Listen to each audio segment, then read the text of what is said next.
সন্ধ্যা নেমে এসেছে। পশ্চিম আকাশও লাল হতে শুরু করেছে। দুজন ছেলে রাহুল ও বিপ্লব তার দাদুর কাছে গ্রামের এক প্রান্তে বসে গল্প শুনছে।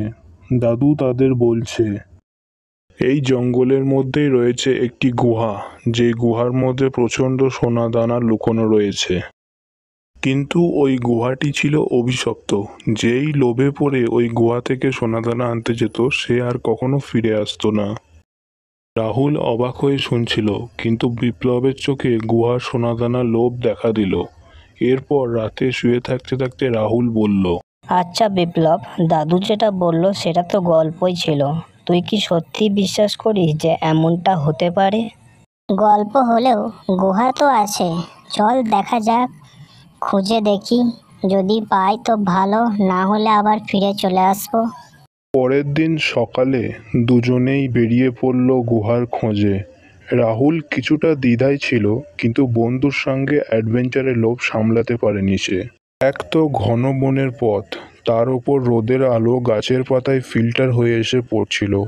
তারা প্রায় 2 ঘন্টা হাঁটার পর একটি পাহাড়ের পিছনে দেখতে পেল একটি গুহার মুখ। তারা একটু কাছে গিয়ে দেখল গুহার মুখে লেখা আছে, লোভে পাপ, পাপে মৃত্যু, সাবধান। এটা দেখে রাহুল থমকে গেল এবং সে বলল, আরে, এটা তো সেই লেখাটা, যেই লেখাটার কথা দাদু আমাদেরকে বলেছিল। আরে ধুর, এগুলো তো গাঁজা খাওয়া লোকের বানানো কথা। তুই এসব বাদ দে, তুই চ আমার সাথে চ। এরপর ওরা দুজনে মিলে গুহার ভিতর ঢুকে পড়ল। গুহার ভিতরের পরিবেশটা ছিল একদম চুপচাপ। চারিদিকে ভাঙাচোরা মূর্তি পড়েছিল, দেয়ালে উল্টোপাল্টা দাগ দেওয়া ছিল, আর গুহার এক কোণে একটা বাক্স ছিল। বাক্সটা খোলা ছিল, আর ওই বাক্সের মধ্যেই সোনাদানা, গয়নাগাটি, অনেক মুদ্রা সব লোকানো ছিল।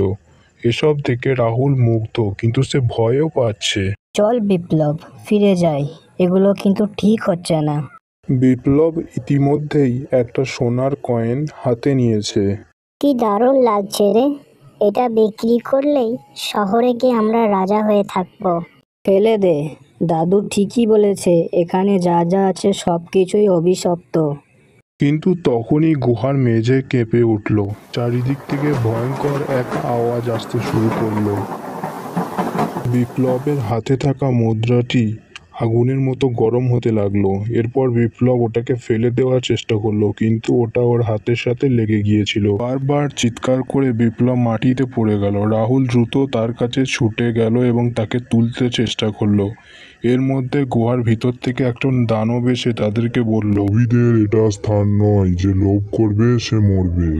হঠাৎ বিপ্লবের শরীরটা আগুনে পুড়তে লাগলো। সে চিৎকার করলো, কিন্তু কোনো লাভ হলো না। কিছুক্ষণ পর সে গায়েব হয়ে গেল। রাহুল ভয়ে চুপচাপ, তার চোখে জল চলে এসেছে। এরপর সে বলল, আমি এখান থেকে কিছু নিইনি, আমাকে ছেড়ে দাও দয়া করে। আমি শুধুমাত্র বিপ্লবের সাথে বন্ধু হয়ে এখানে এসেছিলাম। তুই সত্যিকারের ভালো ছেলে, তাই তোকে ছেড়ে দিলাম।